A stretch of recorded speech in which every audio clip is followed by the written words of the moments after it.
Shawty's like a melody in my head that I can't keep wrong. Every day, iPod stuck on replay. And we've been copyright claimed. We're here today to panic trade. My name is Eric. I'm here with the lovely Cameron. Hello, Cameron. Welcome to you. Hello, my name's Cameron. I'm here with the lovely Eric.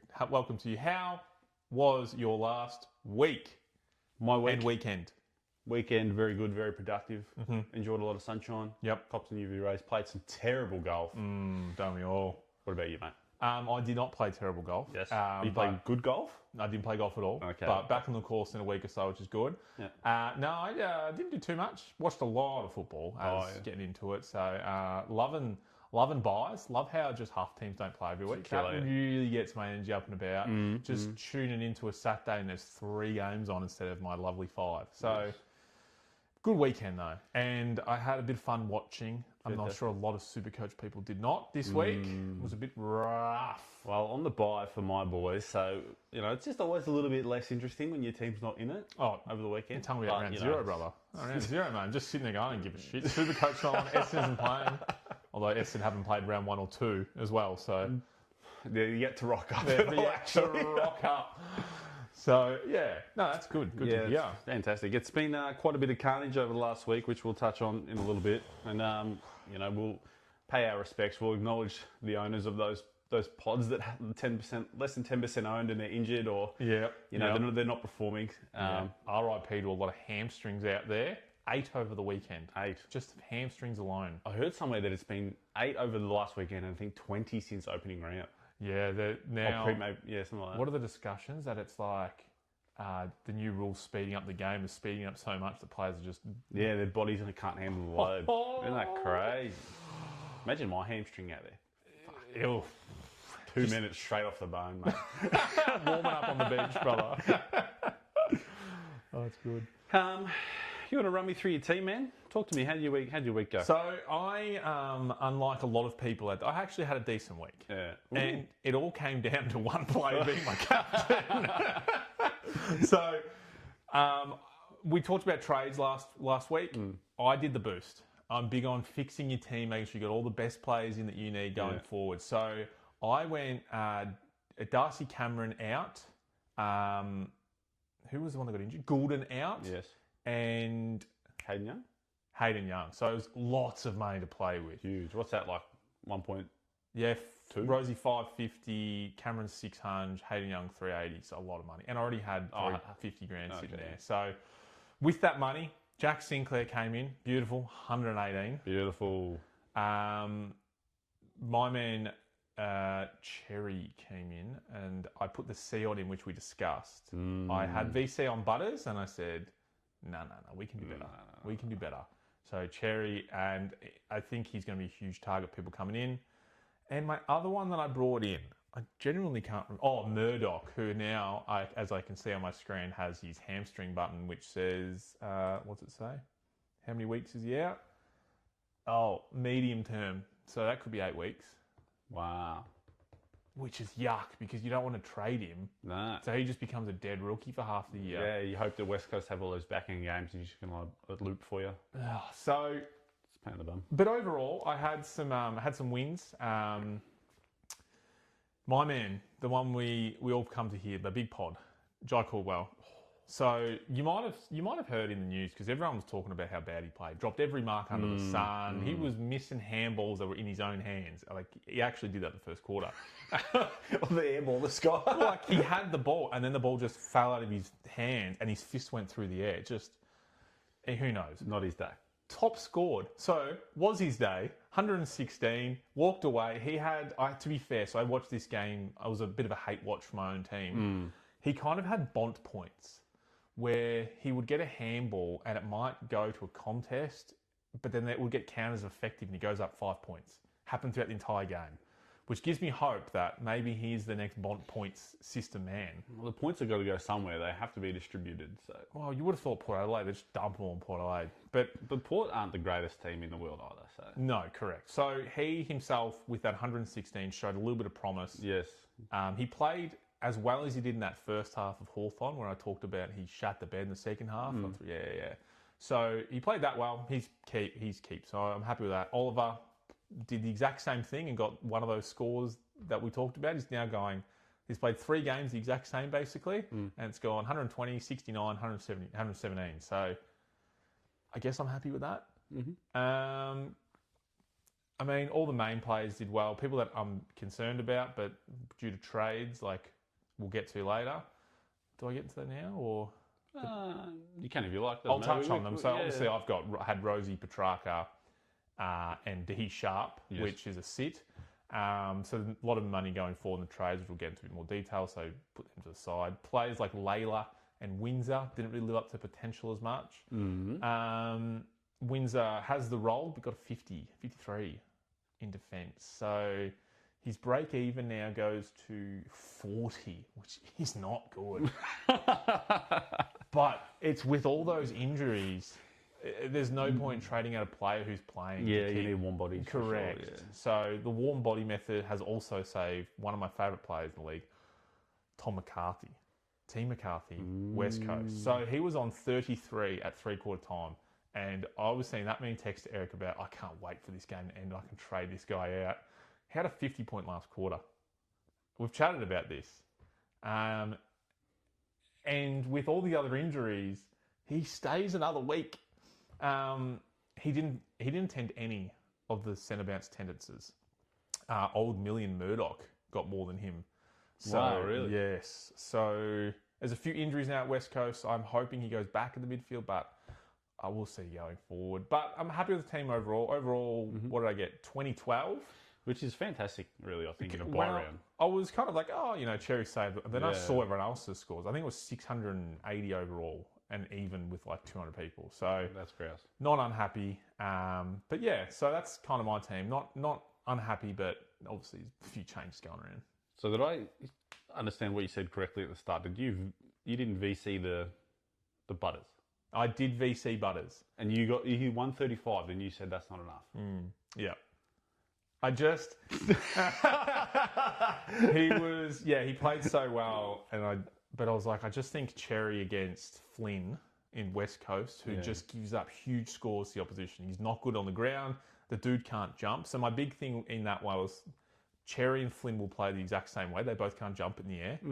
But Cherry is just so much better. And the game last week gave me hope that even if he doesn't win hitouts, he's going to get a lot of the ball. And he got 25 disposals and 10 tackles from memory with 40-something hitouts. Like, back to gut, and we've paid off for the extra, 64 points. Yeah, so I'll take that. I'm happy with that decision. Got me where I am. Yeah, well done. Thank you. How about yourself? Your team? Run me through it. So from rounds 1 to 2, 0 trades. I've not made a trade. You didn't make one? Didn't make a trade. Okay. I was just really kind of indecisive. Don't know what I want to do here. Don't know what I need to correct.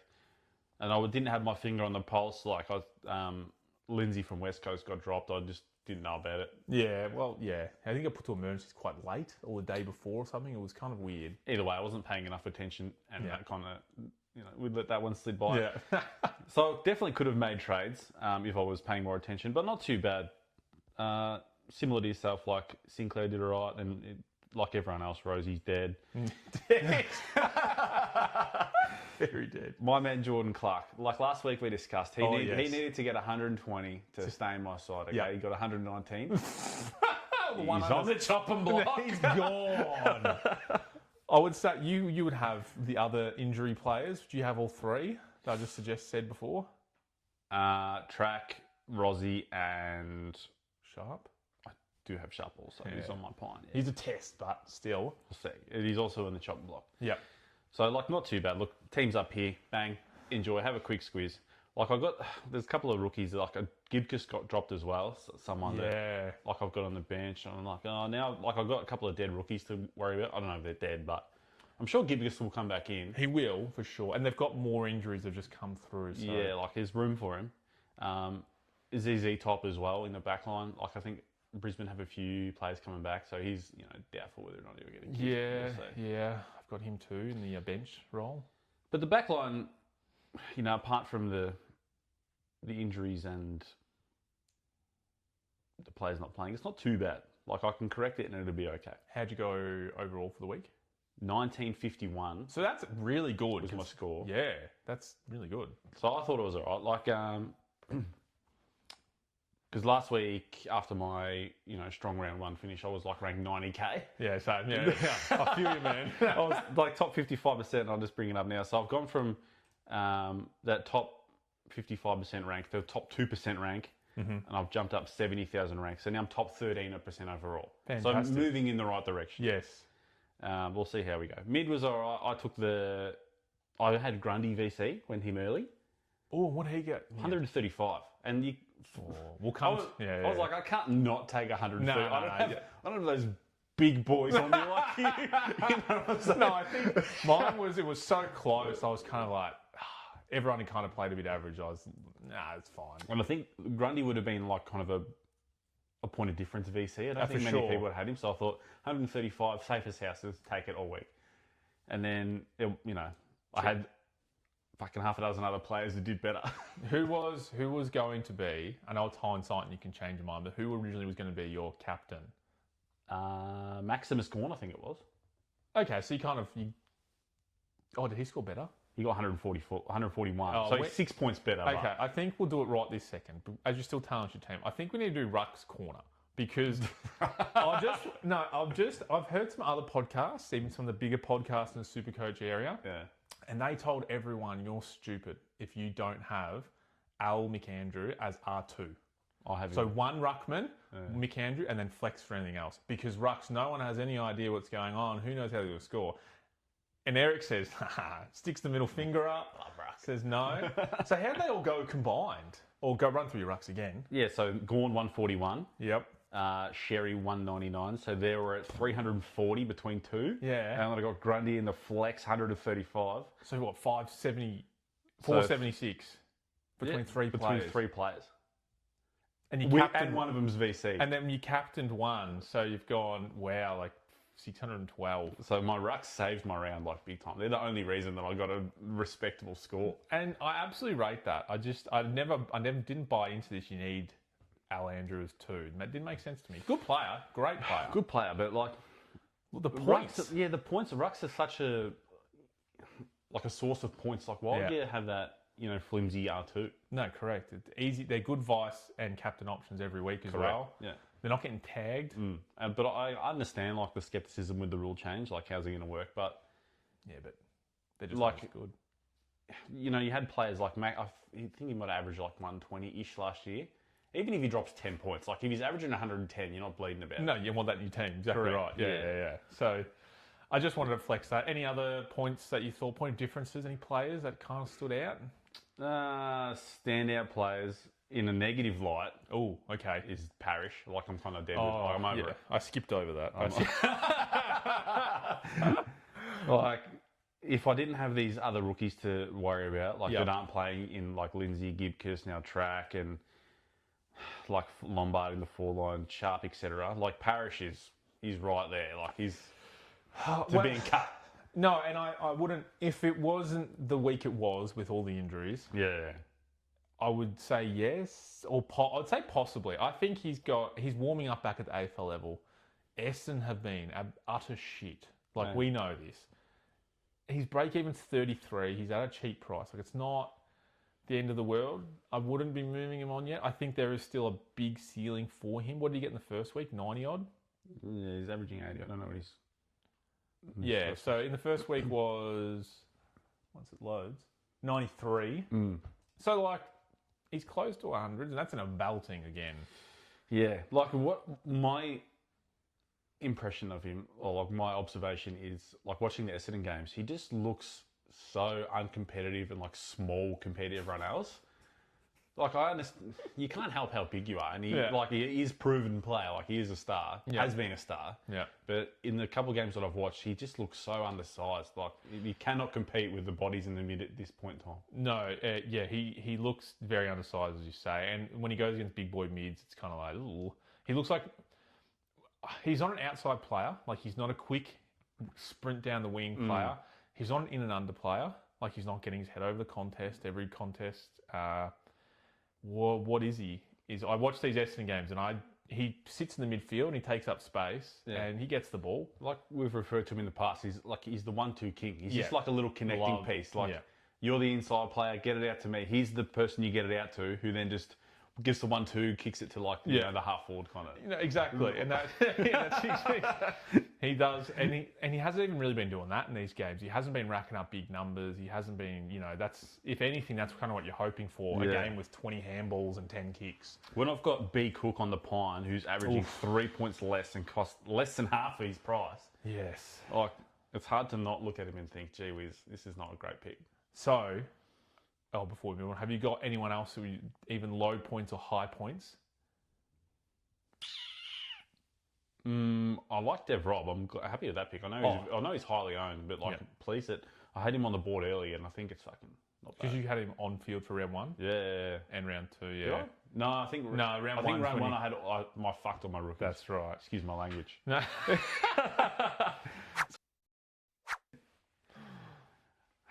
New segments come to the table this week, Cameron.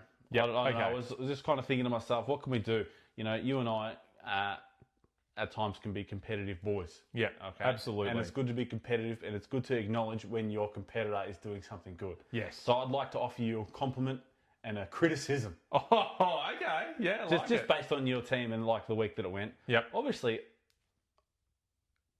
in years past, I've come nowhere near like your Supercoach rank and that. So it's clear that you are the dominant player. Stop it.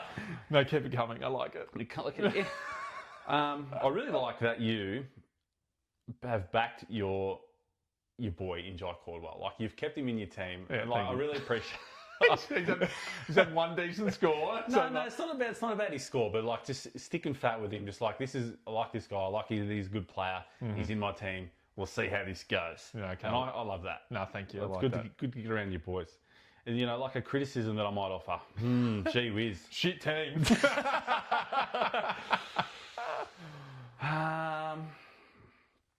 Look, I haven't put a great deal of thought into this. I should have thought about the criticism before I thought about it. Okay, I'll do my positive for you then while you're looking. Cool. So my positive, what I discussed before, is the 3 rucks. I think you're in an absolute minority with that. Like, everyone got talked out by people whether it's the media, whether the rules, where they made up their own assumptions, which are completely wrong about, rucks won't score, so just try and get the new up-and-comers in.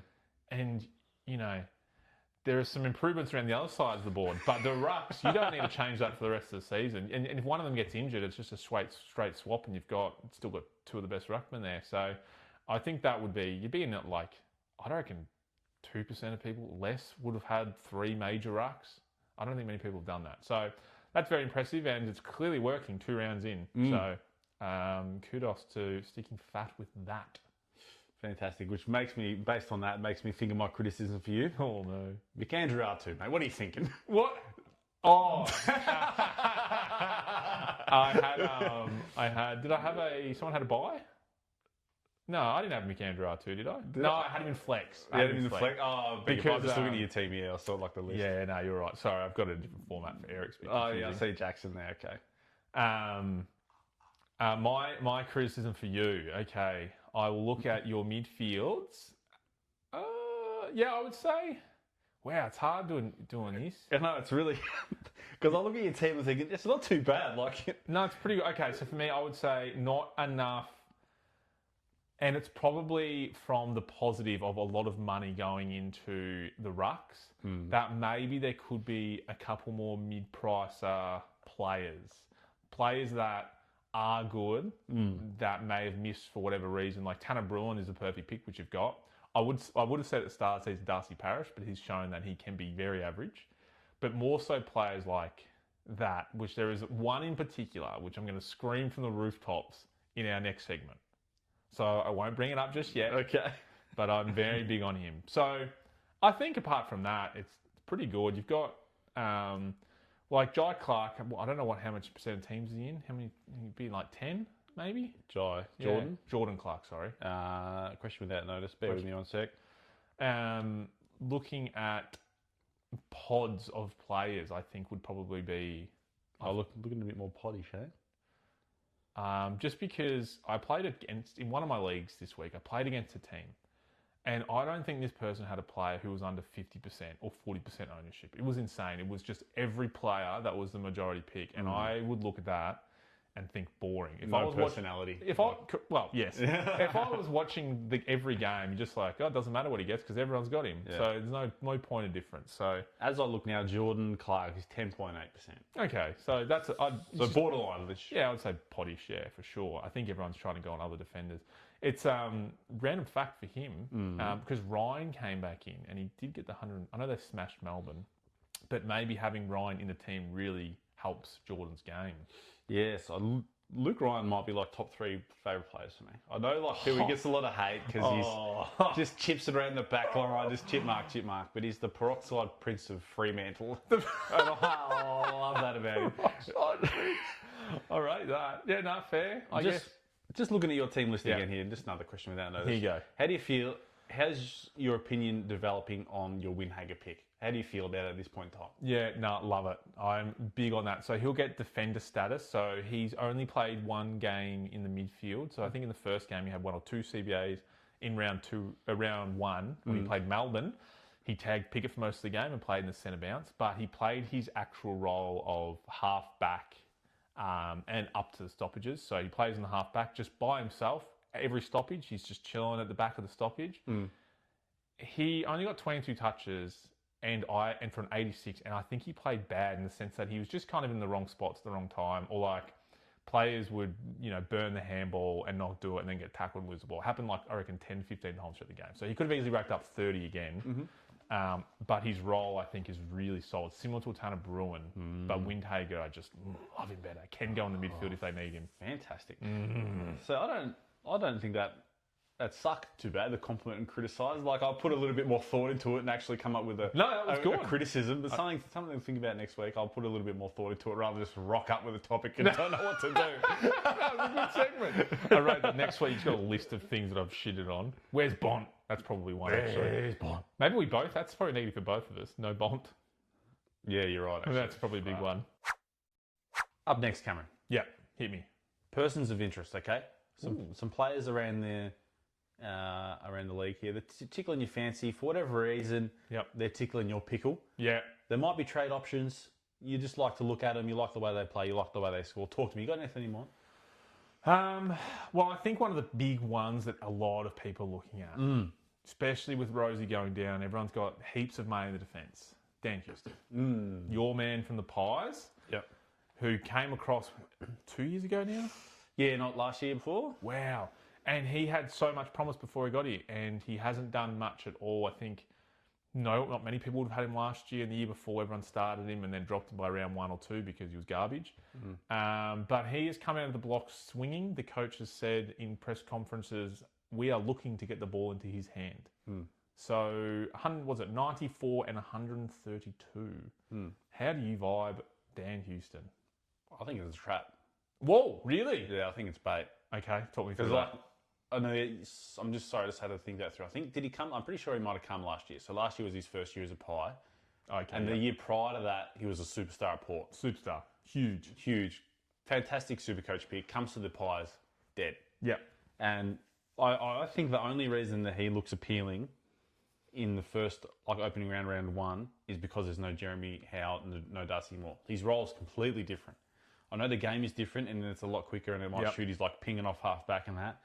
But given that he has been like the main man there for 2 weeks, more points, more inflated in that sense, I think take 30 of his points off him, give him to Jeremy Howe, take another 20, give it to Darcy Moore. You think, in what areas do you think the points will come off Dan Houston in your... in what part of the game? Less touches, less... Yeah, less touches, less marks. So, it'll be instead of, a kick out to Houston or Houston, running off half-back situation, it'll go through Jeremy. It'll, Darcy Moore kick into Howe. Howe's the person taking the kick, not Houston. So, he'll lose half a dozen kicks that way. Yeah, okay. Which, translates to points. I could see that. Are they both coming in this week? Are they both touted? They're both tested. They're both meant to come in. Oh, okay. Yeah, I see it very differently, but I haven't really put the thought of Jeremy Howe and Moore into it. I guess I think they're all very different players. If it was just more alone, I would say that might improve Houston's score because less defending for Houston. Does he even defend? I'm not really sure. You're just kind of in the back line as an attacker. Really. Yeah. Okay. Trap. Okay. So you're going trap. I'm saying buy. Yeah, I don't trust the sample size that he's had with the team around him. Yep. To confirm that it's a good pick. Okay. Happy to eat my words. Like if I have to pick him up at 500k, and like he still might be unders at that price, I'll cop it. Yep. But I'm going to wait another week. I think he's due for the biggest price increase this week as well, which is why people are also like, ooh, a bit of an eyebrow raise there. So have you got another play for me? We'll stay in the back line. Okay. Given that there was a lot of hype around this person at the start of the year, Messiah the Messiah. Messiah, yes. So he's got 127 break even as it sits. Ooh. He's dropped 38,000 down to 584. Sorry. Yep. So you're like, you could sideways a Rosie pretty easy into a Naz kind of pick. Oh, absolutely. I imagine a few people are going to do that because he's kind of that keeper pick, and there's a little bit of uncertainty in the back line. You don't want to. Like, I think it's fairly sound if you were to sideways your Rosie to a Naz rather than a Houston, just on the basis of Naz is more likely to be like top 6. Yeah, when you put it like that, I don't disagree. I was just literally just thinking that point as you were talking. Like, if you said to me, "Do I want Dan Houston or Messiah?" It's Messiah. My team specifically, I have way too many St Kilda players with Philippou, Flanders, Windhager, Sinclair. Can't wait to dump Flanders and Philippou. But so okay, that's actually very thoughtful for interest. I almost might give it another week. They have the bye next week. So you could almost give this a rest, let him sit on the bye. You've got 2 weeks to think about it, get the cash together. But definitely one for thought. I like that. And coming into this week, St Kilda have Brisbane at Marvel, so it might be a harder game to score. So he might not make his BE, come down a tiny bit more, get past his bye and get him in kind of situation. Yeah, absolutely. One that we wrote down, he's pulled a string. One on the list, Million Murdoch. Have you got him? No, I didn't. So I didn't make any trades. Oh, you were so clever. Look, it's the beauty of hindsight, isn't it? And the Supercoach can be cruel like that. Like, it's easy to like I'm sad that I missed out on his scores, because 2 fantastic scores at that price, beautiful. And then, I was thinking about, oh no, missed out on his scores, and then it comes out, he's done a hamstring, he's out for 8. And I'm like, all of a sudden I'm a genius. Yeah, I know what I'm doing here, guys. Yeah, so very disappointing. As I said earlier, he's done a string, so for me, my McCarthy pick might look a little better, hopefully running into next week, because he's taken up a few midfield minutes off of him, I believe. He'll come back in the middle of the year, and he'll be fine, and he'll be one of those probably rookies I trade out hard towards the mid-season buys for cash to finish the team off. So it's not the end of the world. It's just a long-term investment. Yeah, I'm sure he'll come into my team at some point when he comes back in 10 weeks when his string comes good. Hopefully it's minor, but there's no real confirmation. Yeah, on it we'll yet, see. So. We'll keep our eyes on the news. Yeah, absolutely. Another one for you, Ned Flanders. How are you feeling? Pretty good. What are you? At 36% in the non-ownership. Yeah, so he's 63% owned. One of those highly owned players that you are not a fan of. You don't like players that aren't pods. I hate players that aren't pods. So part of me is happy that I get to trade out Rosie and Petrarca, because they're like some of the highest owned players. So it's like, now I don't have to own them. Let's get pods in. Yeah, which you'll see. So you're paying 411 for him. He's Ford only. I know Ford, the line's not the strongest. Like, you're kind of limited for options, especially now given tracks down to that. 87 average. There was a lot of hype around him at the start of the year. Heaps of hype. 63% owned. It shows, it's reflected in his ownership. I'm not upset that I'm in the minority. 87, he's not killing me. No, definitely not killing you. I would also, there isn't many forwards, so it's not like there's anyone screaming out that. So if you've got a track and you're going forward, I mean, we'll get into trades and what possibilities are out there. But I guess, yeah, this is more of a you segment, this one. 99 problems and Flanders ain't one. He's written in the notes. I like that. So, yeah, it is annoying because he's a player. Because everyone has him in a team. When I watch St Kilda, I'm not watching Flanders because I don't care what he gets because everyone's got him. But then there are people like you who don't have him and then they get better score. So he should be doing better. So I'm not sure. St Kilda are kind of in a weird place. Like there's a lot of hype around their team at the start of the year. Like should be good. Got all these players in. Yep. Yet to be determined whether or not they're actually almost lost to GWS. Yes. A couple of players that I want to chat to you about. Jay Short, Richmond. So he had me fully cucked last week. I was outside the door. I remember. We were joint in this. 62 touches from across both games. Wow. And I thought when I saw that stat, I was like, oh, how many kick-ins did he take? I only had 7 kick-ins, but 6 he's actually got disposals from. So a lot of that's from around the ground. 28 a game from around the ground.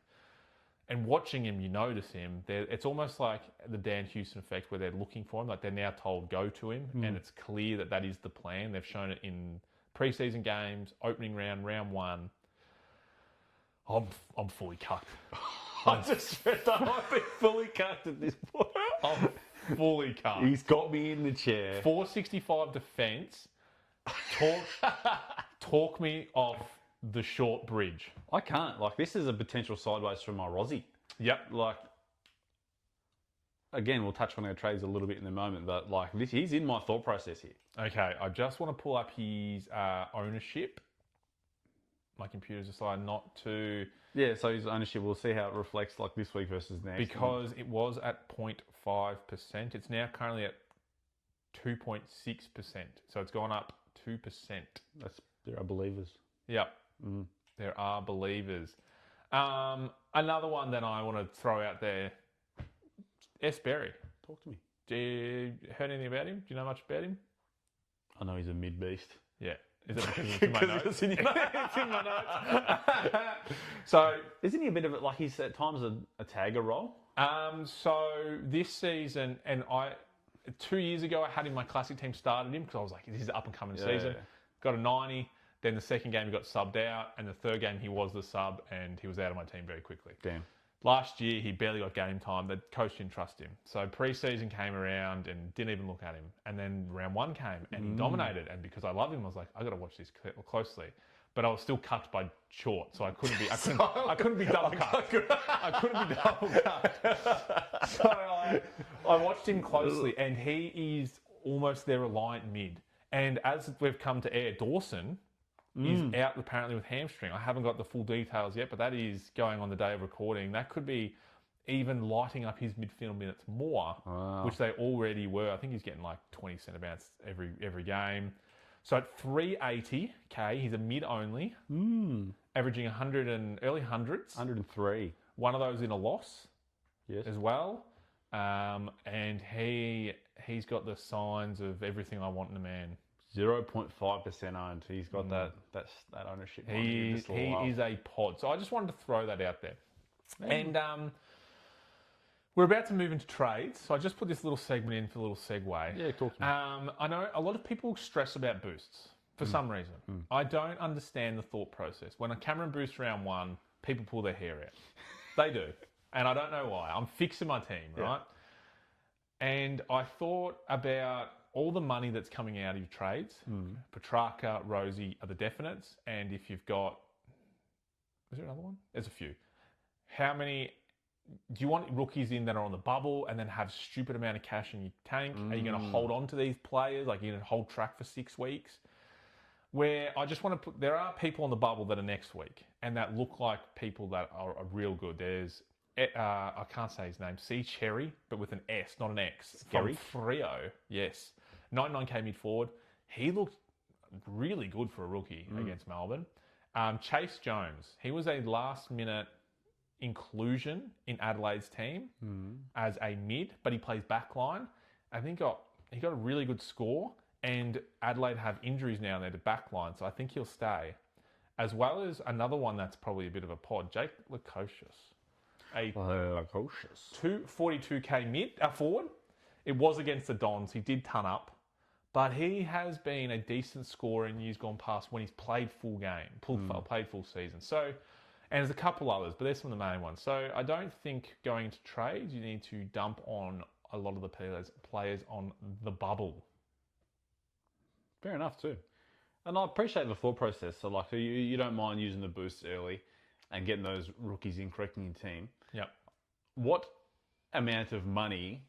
So, like, just say if you were to prioritise, like, getting those kind of must-have rookies in, like, using your trades that way, what amount of money is too much for you to leave on the bench? Oh, for me? Yeah. So, I've currently got, CAD, because we're getting something right, out, yes. 170, and I hate that. I hate that there's money there. Too much?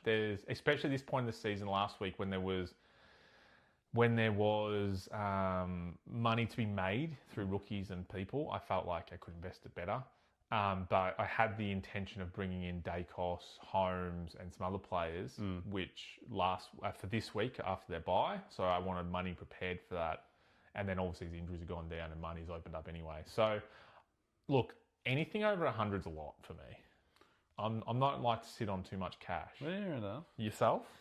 See, I don't get too hung up about it. Like, I know there's a kind of big dollars per point stat. Like, money in the bank is points you're missing out on kind of thing. Yep. But I think just this far, like this early in the season, and like there's always uncertainty about rookies. I don't know. I don't hate prioritising having must-have rookies and leaving cash in the bank. Like, there could be 400 grand there. I wouldn't be sweating if I was happy with all my rookies. Really? Yeah. Like, I would rather... Like, if there's a, say, 120k rookie who's looking like a must-have, I would rather have him than, like, I don't know, the fucking 200k rookie who's, like, just making a buy. Okay. I'm keen to see the next segment, though. So, we'll move into trades. So, are you set or anything, or do you want me to go first? I'm not set. I'm floating a few ideas. Okay. If you're set... Feel free to talk to me. Okay, so I'm set, and I don't think I'm changing this. Okay. Something wild's going to happen for me to start changing this. So the obvious ones: Rosie, Track, and we said it. I keep forgetting. Who was the other one? Oh, Sharp. Apologies. Of course, yeah, the rookie. So that might undo, and I might do like a Lombard because he looks like he might get dropped. But we'll see what Essendon's report on that comes out. In has come. The Trap himself, Dan Houston. Ooh. Jaden Short. Yes. S. Berry. That's the reason I brought him up earlier. So I've brought in all three, all with huge cash projections. So if we're looking at these rookies that 120k, we want 250k from 200k, 150k, whatever. I think Berry can make 150k. I think he is the player. He has the role. I think Dan Houston, Jaden Short, the game is really suiting them, and I think they're huge potential top 8 defenders, both of those two. So it's a bit left to centre. I've gone with 2 pods and Dan Houston, and I like that. I like looking at my team more so that Rosie and Track are out. 2 are both above 70% ownership, whatever they were, to now having smaller ownership players. So... that's me. That's my trades. And I don't know if I can be swayed. So what are your thoughts on that? No, I don't hate it. Like, given that we discussed, like, we're fully, like, I'm right there with you. I'm fully cucked by Jaden Short. Yeah, he's got me. You gotta get him in. Like, gotta. He's more enticing to me than Houston is. Yeah. By a country mile.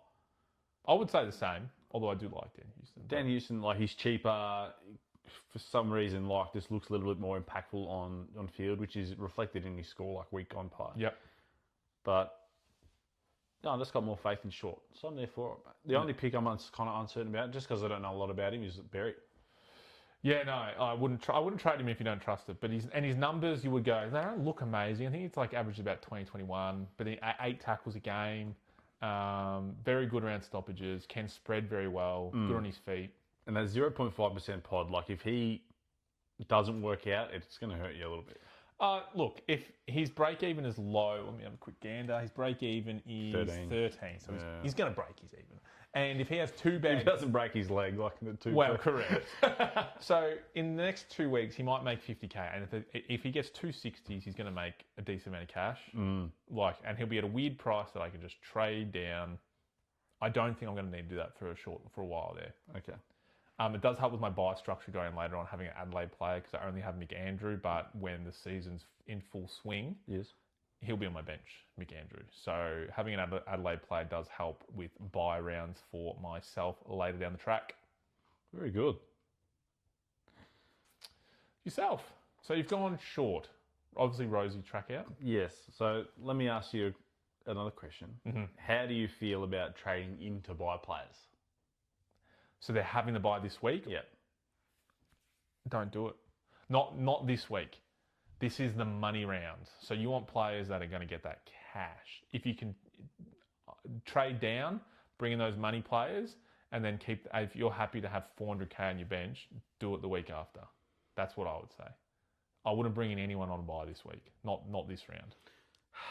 I hear the thought process. So like this buy for my team is, like I've got a lot of players. Like I'm missing 1, 2, 3. I got 4 players out from this buy.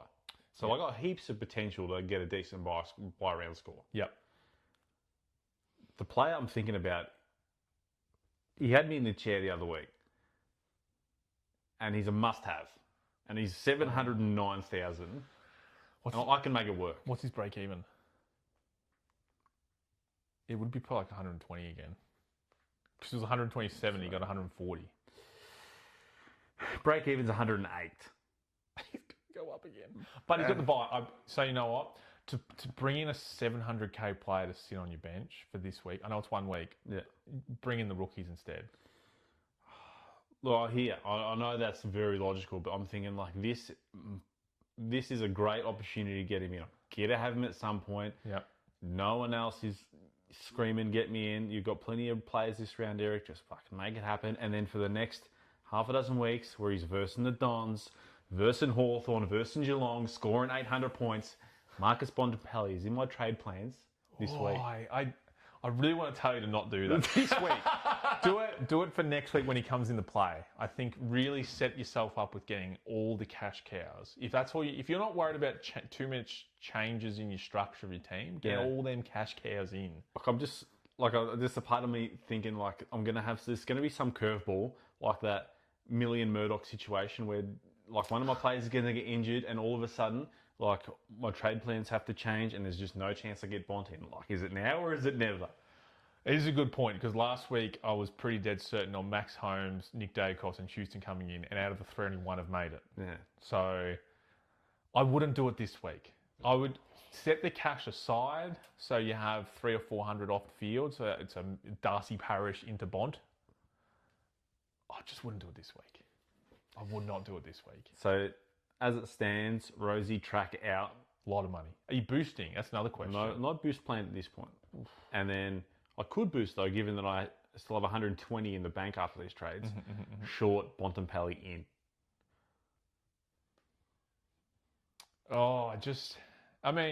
And that leaves me like with this upcoming buy round plan in round 3. I have 2 players out of defence. All my mids are in, apart from Bont, who's on the bench. Yep. And I have 1 forward out, and my flex is out. So I've got 4 players out. It's nothing. It's nothing. So have you got these players? So before we jump out of the trade section, highest BE players. So you don't have Million Murdoch, but he's obviously injured. Yes. You have Dev Rob. Correct. You have Jagger Smith. Correct. You have McAndrew. Correct. You have Blamiers. Correct. You have Todd Marshall. Correct. Cook. Yep.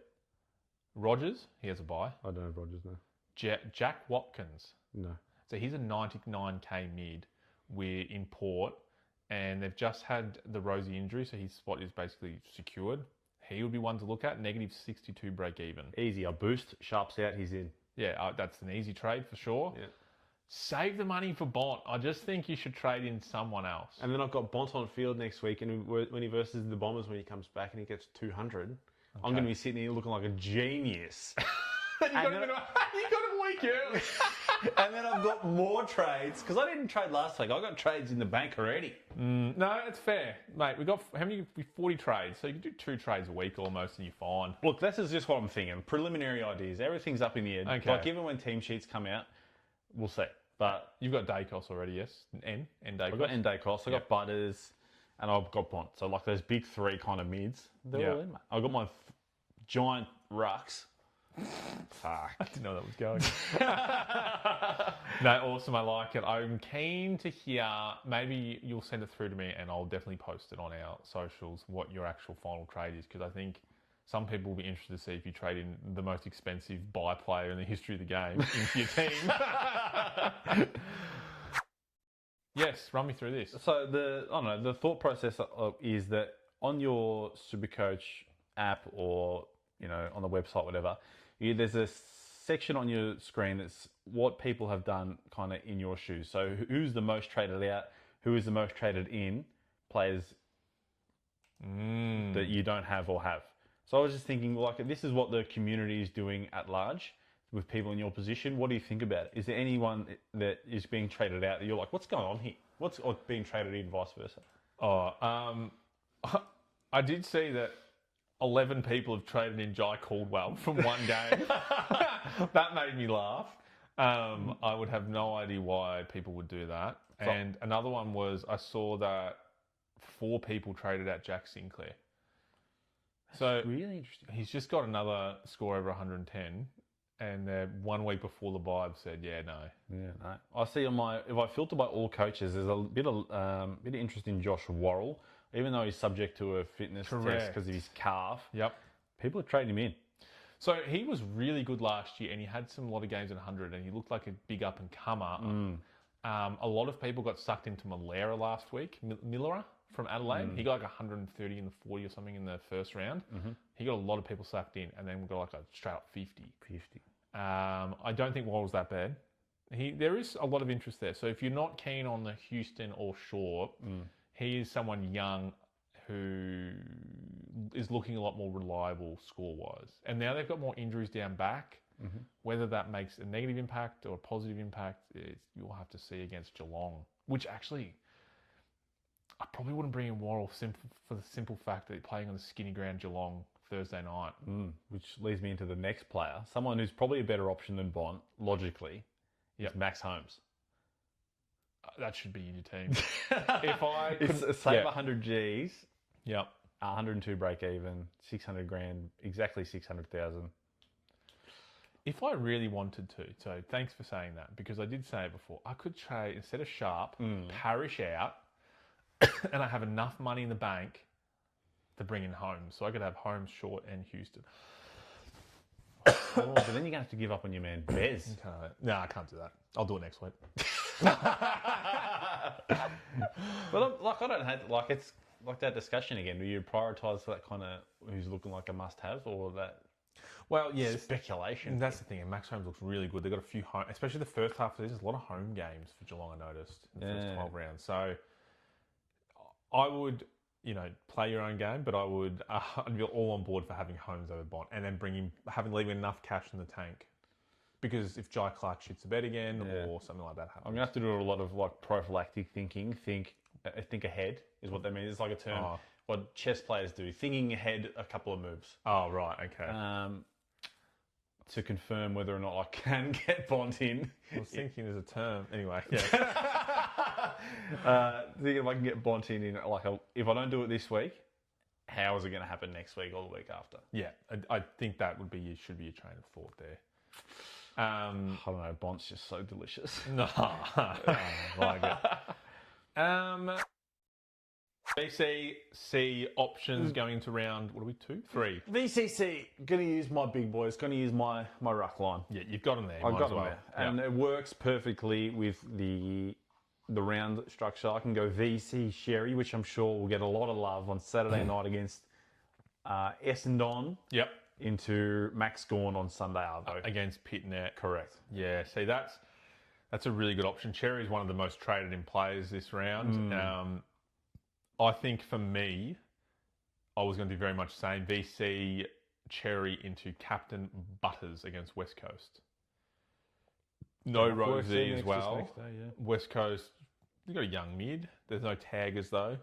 Not, they've got some players that run with, but nothing too stressful. Mm-hmm. And I'm pretty stoked on that. Yeah, I don't think there's any other real standout options in the early games. Like if you've got, Max Holmes against Adelaide, like not really talking in that game. The Adelaide don't really have any standout like huge options, especially given that Dawson's gone down. Yeah, like Worrell's on the test. And I would have said Nick Dacos, but I believe Tony Bedford is coming back for GWS. Big tagger. Yeah, gets into Nick Dacos a bit. And in St Kilda, I mean, you could if you're someone who's happy to captain Cherry, you might throw the VC on Naz or Sinclair. But I think there's better options after the North game, as you said, to probably get some points. So if you had like one of the Freo mids, like your Sarong, your Brayshaw, and you back it against Richmond. Oh, true. Yeah, you could put the VC on them. I reckon they're kind of flying under the radar at this point. Maybe like they're not dominating. I want to talk about one actually. I should have brought it up in the trade segment. Talk to me now. What do you got on mind? Talked about chasing points last week and said, don't just trade because chasing points. And do you know what half the league did, Eric? Chase points. They chased points. Goulden to Sarong was one of the biggest trade last week. Ooh. Sarong got tagged out of the game, 68. 68, 25.5% owned. Correct. So that's probably a big reason like why I scored well this week, actually. No, or Jordan Clark, they're different roles. But it's just chasing points because someone's had a good week. And we talked about Sarong. Well, my team specifically, people have gone the Sarong route. Eric didn't. Oh, correct. Sorry, yes. My team stands out. Same as I think Merritt was also traded a bit and he got like a 90. Scratched 100 or whatever it was, which isn't too bad. But just chasing people who got big round one scores, which is not the way to do it. But yeah, Sarong obviously does what he does, 151 week and then gets a nothing score the week after. Yeah. So Andy B might be an option next week. His break-even's 186, 38K projected to drop. So you might pick him up at like... Because he had an awful round one. What did he get last week? 100, I just had in front of me, 120 something. He had like 40 touches and I think a goal. Feels like that should be more. He is one of those players that can just rack it up and get a minimal score as well. He's 4% owned too. Similar to Harley, 4%. We did this segment at the start of the season and he was at like 12. Do you remember that? He was 3 times the amount of Sarong. Jumping off, wow. Yeah. So Sarong's now 25%. Wow, there you go. The flipper. They just, because of one game. That is, also chasing points. Yeah. Cameron chased donuts with Lockie Ash. Yeah. This is the dumbest move I've done this year. Ooh. Is if round 0 didn't exist, Lockie Ash would have been in my team. Yes. But I watched round 0 and how he just didn't want to play that game. Correct. Went off a bit injured. Yes. Since then, 139, 140 or whatever it was. So thanks AFL. Look, I blame them.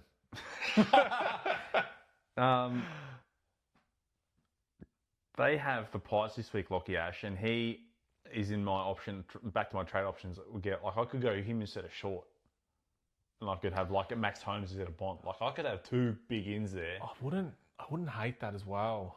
That's because I think Ash is looking like a top 8 lock. 111 AV at the moment. And that's including that first round 60 or whatever it was. His BE is 70 at the moment, so it could be a good week to get him in. Oh, now you're making And then he's going to go back up to 600 if he... Now you're making me think I should not get... He's projected 130, so if he gets 130, he goes up 25 grand, and he's up to 605 kind of area. You've got contemplating my... I for the last 24, 36 hours have been locked in, but... Supercoach is a fickle thing. Oh, isn't it? Gee whiz. We both bring in Holmes and Ash. We're going to have the exact same team by the end of the year. No, they're good vice captains and captains, I think. So yeah, most people will probably go there if they've got them. No bonds. So I'm hearing you, man. And earlier you mentioned that Jaden Short had you in the big old cuck chair. You locked in there. He's got you in full swing. This week, talk to me. You got to be cucking me. Who is it? You've got to be cucking me. Do you want to go first? I think I normally go first. Okay, I can go first. You go first. Okay, so this bloke, right, this weekend past, oh my goodness, he was doing me dirty. Go you. So I'm sitting here, I'm like, I'm pretty happy with my ruck picks in my Max Gorn, my Sherry and my Grundy at the flex. And this bloke, he was on like 80 at quarter time. and is it quarter time or half time? Half time probably. Okay. And I'm thinking, what's going on here? I've picked the wrong rucks. Tim English. Ooh. Luckily he kind of shit the bed a little bit and finished like on 120. But he was on track for like a monster score. Yeah. And I was really upset about that. Like, I've invested all this cash in these three players and I've picked the wrong one. I've got the wrong horse. I'm on the edge of the seat here. You can't have full rucks, Eric. I can make it work. No. You're going to have a 600k player on the bench. This is a my three is Tim English. Straight. Oh, look, he just had me on the chair big time. After that, he was on, I think it was about 80 at half time. Yeah. And, oh my goodness, I was stressing. So, if he's got you on the chair, he's got you looking elsewhere a little bit. Yeah. You've got three in the room with you. Yeah. Who's moving on? Who would be the bottom of the three? Grundy. Yeah, I would agree too. I think Gorn can go anywhere. Nah, Max. And Cherry's I love Max. ceiling is huge, as we've just seen. But like, it's so sad too because 135 from Grundy took his captain score this week, averaging 112. Got nothing bad to say about the bloke. But if Tim English does it to me, Grundy's out, mate. So, doesn't want to burn trade, has one of the top 10 players average in the comp. Yeah. I'll burn him for English. Gold. Okay. That's a good one. A little bit of that might be chasing points. A little bit. He's 108 break even this week, English. Yeah. Let's see how he goes. How many dogs players do you already have? I have Buderick. Yep. And Do you have Jaquez? Do you have Selwood? No. Okay. So I have 2. And then you have Bond, 3.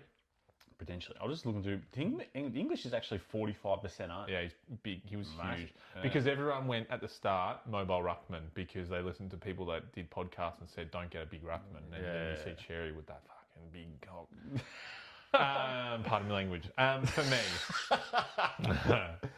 I've kind of got 2, because I probably don't have a huge one this week, but no, actually, I do have one. It would have been Holmes, but we've already chatted about him, I think, because I really want him in my team. But there's another one who I mentioned earlier, and he's got to be propped up. He's got to be, I'm thinking, I'm not sure, but Jack Lukosius. So the forward lines are screaming right now. Everyone's in pain. No one knows what to do there. So we're all just waiting for round 6 when Took Miller, R. Marshall, and a few others get the forward status, and we can come save our forward lines. But until then, it's just kind of the Wild West out there. Oh, it is indeed. So he got 110, and it wasn't from kicking a big bag of goals. He really worked around the ground. Mind you, Essendon have given up 322 marks in the first 2 rounds of football, which is unheard of, with a differential of I think we're 180 behind. We have 40 marks against 160, insane numbers. So that's why I want to watch him, because at 245 for a 4, that is a rookie price. His break-even's already going to be through the roof, so he could be a big trading option next week, even if he does get a 50. Yep. But it depends how that 50 looks. So I will be watching that Port game very closely. Port against West Coast. I want to see his scoreline. How many goals did he kick? Do you know?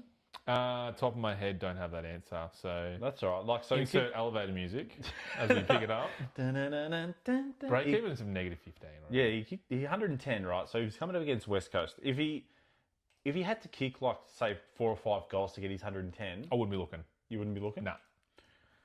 It's the key, forwards are a funny thing, but I agree. I think he's going to be a massive option next week. If he scores around 80-ish... 80-ish, yeah. He is going to be most traded in play next week. Yeah. So, I thought when I was watching the game, I was like, oh, wow, he's really come back. But looking at these numbers, and then he will play West Coast, and he probably will get... at the very least a 60, I would say. And that is more than enough for a lot of people to bring him in. So he's probably not a pod that I'd be loving now, but he's still got me in that chair. I'm looking at it closely. That's fantastic. Yeah, I like that one. Thank you. Yeah. Something else that has just come across my mind now. Yeah. Jumping back a segment of VCC. No, you're all right. Let's jump around. Let's have a little counter here somewhere of captains that have landed and not. So last week, my captain was horrible. Butters, I think it was 89 or whatever. 94, yeah. Okay. Or whatever. And this week, I would say my captain I'm happy with my captain choice. It landed 135. Obviously, a big tick for you. Big dick. Big tick. So I think I would say that I'm 1-1 on the captain count. Yep. Bang, bang. One tick, one cross. Yep. And you're about the same? Yeah.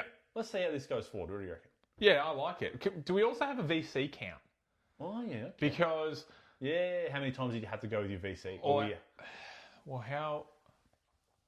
Yeah, I don't know how we work this, but like VC count that you would take, VC... No, that you didn't take because it was shit. Yeah. VC, you did take the captain or captain pick. Yeah, fantastic. That worked. We'll put it up here. We'll get those numbers running. Because my first vice captain was Corwin. He got 60, so that's a big cross there. I wouldn't have taken that. No, fantastic. And just on the Lukoshis, he kicked 3 goals, 16 touches. Yeah, 10 marks. 10 but marks, the so... marks, we shouldn't count those because half the team had 10. Yeah, okay. So very big watch. And I don't know if we're going to get a lot out of the West Coast game. So, don't know. But I'm gucked. Yeah. And that's a segment, you got to be cucking me. Oh, actually, sorry, I've just closed the segment. But we got last week. So I was cucked by Short. Yeah. So much so that I've joined in. He's in. Yeah. So, and for you it was... Was it Bond? Yeah, and you already talked about bringing him off the bye. He did me that dirty. I'm trading in on the bye. I'm fully cut to by Bond. This segment is basically who we bring in next week. That's gold. So now that's the conclusion. That's gold. Awesome. 10 to 1,000 club.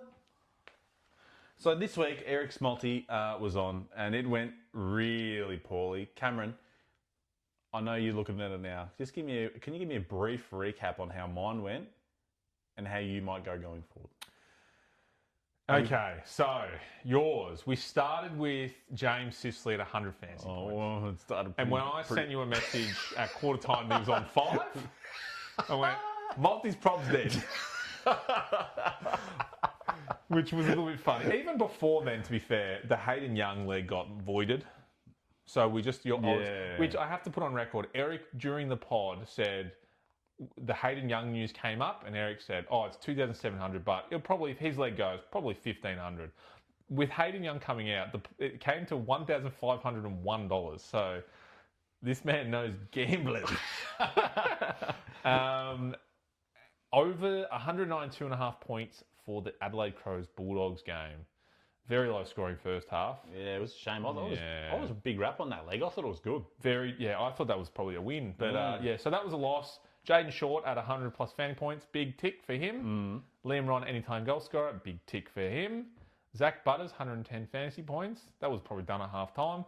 Harley Reid for 2 was the big leg. Oh, I was a killer listening to that. What did he have? 30? I'm pulling it up now, so bear with me. I reckon it was definitely 0 goals 2. One of them hit the post. He celebrated it, hit the post. Yes. And the other one was also... it was an easier one. Bit of controversy. I think it was a... I don't know. I think there was a touch through or something like that, maybe. Yeah, I think so. And it got called back. Yes. Yeah, so he had 2. So I was just filthy about that. Yeah, like some wins there. I'll put up Eric's win percent rate, which is a lot higher than mine over here. Our net losses and our profits, and legs won, I should say. So good stuff. 10 to 1,000. 10. So for me, yes.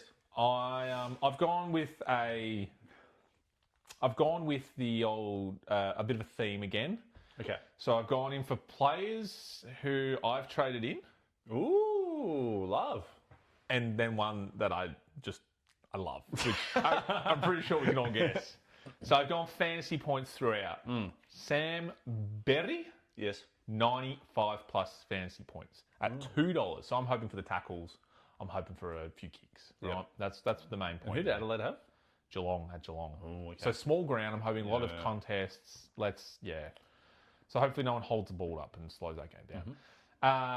Dan Houston coming into my team. Oh yes. 115 fantasy points. Oh, 260. Yeah, not bad. Jack Sinclair came into my team. Yes. 120 fantasy points. 255. So it's cheaper than Dan Houston.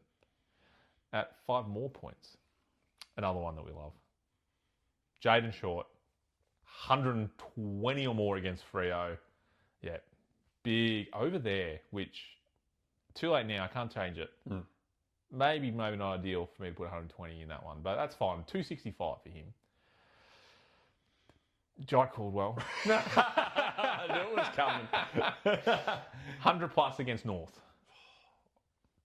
I hope for your sake. $1.75. I think that's the cheapest league out of all this. Wow. So what you could say, lock that in. They might as well pay me out for that one. And then just another player that I love, which I haven't traded in, which almost got traded out, Tom McCarthy, for 90 or more, 225. So 6 legs. This multi will come in at $1,602. Wow.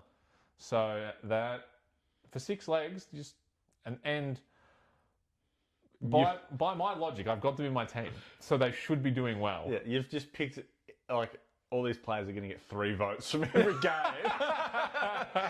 No, only like Jaden Short wouldn't have got 3 votes any of his games because he's average. Yeah, like he just right, he just racks up. So just lots of marks and kicks from the defenders would be great. So that's the gamble responsibly. I do have a 1 leg success rate, which has popped up again above my head. So I'm hoping for a bit more going forward. Gamble responsibly. We're here to make money and be decked out. Have a bit of fun. Gold-plated chairs next week, hopefully. So yeah, that's that segment. Very good, man. No, hopefully we'll ride that together. I'll post that on socials. Oh, I look forward to riding it. Awesome. Oh, something that throw it my way. you mentioned through the other day. Yeah, fantastic subject. Hit me. For some reason, I don't think we did it. The top and the bottom. Oh, yeah. Sorry, we're meant to start again. Yeah, we're going to start with it. So each week, which one of us is the bottom, and who's the top? Yeah. So we already know the answer. We already know the answer because we discussed it. But this week by a considerable margin, I think it was 60 points. What was your score? Well, it was only 60 points, but it was a lot of ranks. So a lot of because round buys, a lot of. Your captain choice did the job for you, mate. And this week, you're the bottom. I'm the bottom, baby. And now we'll reenact what that looks like. Subscribe to other social media platforms to see that footage. Subscribe to our Patreon and OnlyFans. So we'll do that going forward. We'll have a tally of who's got the highest score each week. Because I wonder, overall, you say I had more weeks where I had a higher score. There is possibility that you still finish higher up overall. Maybe I beat you by 1 point, and the 5 legs that you win, you beat me by 300 points. Does that make sense? So if I could beat you by 15 weeks by 5 points, say and then but the 5 weeks you win by 300. Correct. You could be a lot higher. So tally's there, and just a random note before we finish. My rank right now is 8888, 4 8s. Cool. So if we're in China, that means lucky. So. The bet's going to get up. My rank is not 88888. Oh. It's 23546. 2, 3, 4, 5, 6. Is it really? 23546. Oh, I was about to say, what's going on? We should go to Crown. But no, thank you very much for listening. Anything else you want to finish up on? Any good vibes? It was a great discussion, mate. We'll see how team sheets look as always. Make trades from there. Probably get Bont in on the fly. Looking forward to it. We'll post our final trades on socials once we finalise them next tomorrow. Yeah. And stay safe. Trying to drive a car. Petrol's too dear. $3, mate. I'm walking home. Sell your furniture. Anyway, have a lovely day, and we'll chat to you all next week. See you guys. Bye. Cool. Imagine when you hit record, that'd be fucking annoying.